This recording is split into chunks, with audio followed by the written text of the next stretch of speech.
Hello, my name is Burke Hedges, author of the best-selling book, The Parable of the Pipeline.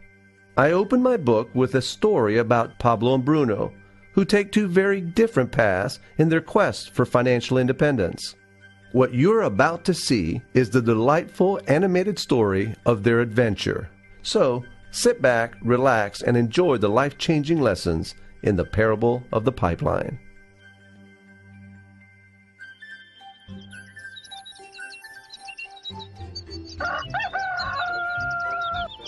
Far away, in a small village, near a beautiful valley, lived two friends, Pablo and Bruno.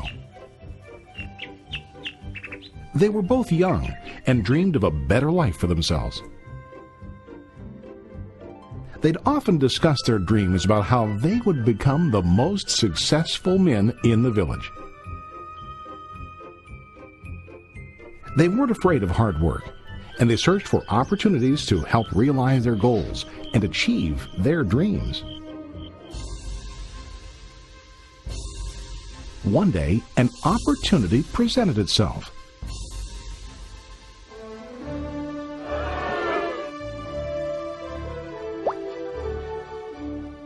The mayor of the village decided to hire two people to bring water from a spring up on the mountain, across the valley, back down to the village. They were to be paid based on the amount of water delivered to the village. Bruno and Pablo enthusiastically got to work. Every day, from morning till evening, they carried buckets to and from the spring. They worked hard, carrying water to the village. In the evening, they'd return home with their day's wages.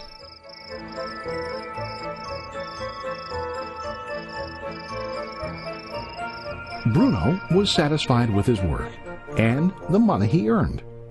He was sure that with this work he could achieve his dreams. Bruno thought that to increase his wages he could use bigger buckets to bring more water each trip.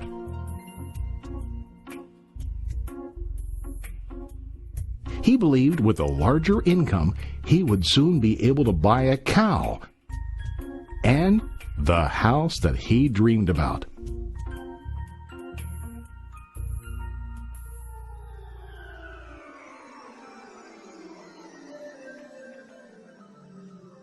Now Pablo was not satisfied. At the end of the day, his back and hands ached, and he was exhausted. He was looking for an easier way to earn more. One day an idea occurred to Pablo. He imagined building a pipeline to deliver the water from the mountain spring to the village. With this pipeline, he could get more water to the village without carrying buckets back and forth from the spring to the village.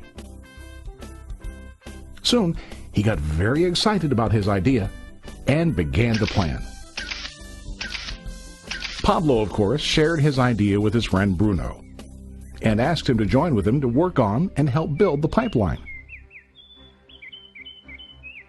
Bruno thought the idea was crazy.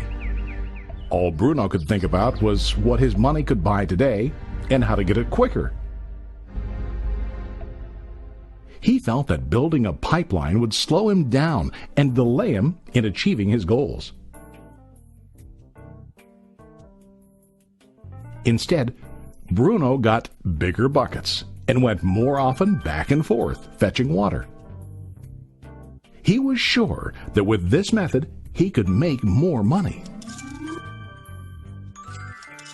Pablo decided to build the pipeline on his own. He understood that it would not be easy to build, and it would take time to complete the pipeline. Pablo knew that it could take several years to finish, but he set his mind on his goal. Every day he worked and carried water like before.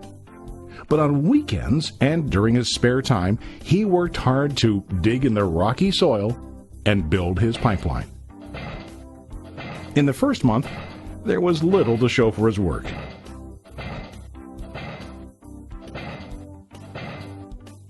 Bruno and the villagers laughed and teased him. They called him Pablo the Pipeline Man. During this time, Bruno's income doubled. He already bought a cow and a bigger house. His lifestyle changed. He now spent time after work in the bar, enjoying his hard-earned wages from delivering water.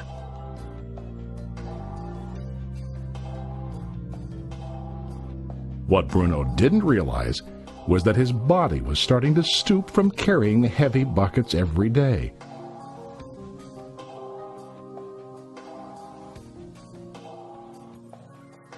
His face looked worn and his body tired. Soon, he began to carry less and less water due to the wear and tear on his body.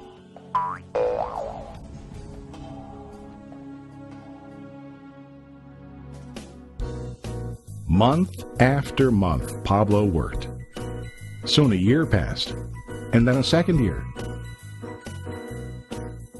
Finally, Pablo finished his pipeline.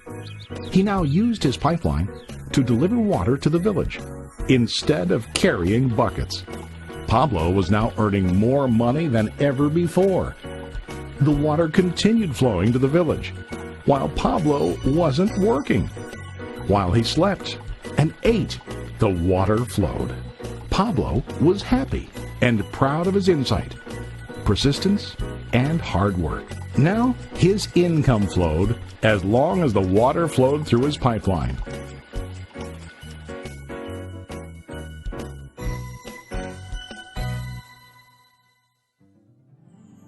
The story of Bruno and Pablo is a reflection of life. Their jobs symbolize what most people do to earn money. Bruno gets his money using buckets. He goes back and forth, carrying his buckets from the spring to the village in exchange for money. To increase his income, he either has to go more frequently to the spring or to use larger buckets. It's common in real life to increase our income by working harder. For example, working overtime or getting a second job. We also increase the size of our buckets by accepting a higher-paying position, which often includes spending more time on the job. Most of us exchange time for money like Bruno. We know that every person has only 24 hours in the day and that it's not possible to use all our time to work. The most difficult time comes when we can no longer exchange time for money due to age, health, or other reasons. Then, our income stops. Now let's review what Pablo did. Very wisely, Pablo did not exchange all of his time for a limited income, but he used some of his time to build a pipeline. He knew that the pipeline would bring ongoing income as long as the water flowed. An ongoing income that multiplied the time he worked each day. Pablo knew that someday, maybe because of age or health, he would no longer be able to exchange his available time for money. Pablo knew that if he could make his idea of a pipeline work, then he only has to do the hard work of building the pipeline. After the pipeline was completed, Pablo was able to monitor and maintain the flow of water to ensure that his income will continue. Pablo has shown us that to earn an income, we don't always have to directly exchange time for money. There really are better ways. How about you? Are you still like Bruno, who directly exchanges time for money? Or do you want to be like Pablo, building and maintaining a pipeline for ongoing income? If you are interested in the idea of building your own pipeline, contact the person who lent you this presentation. You can start building your pipeline today.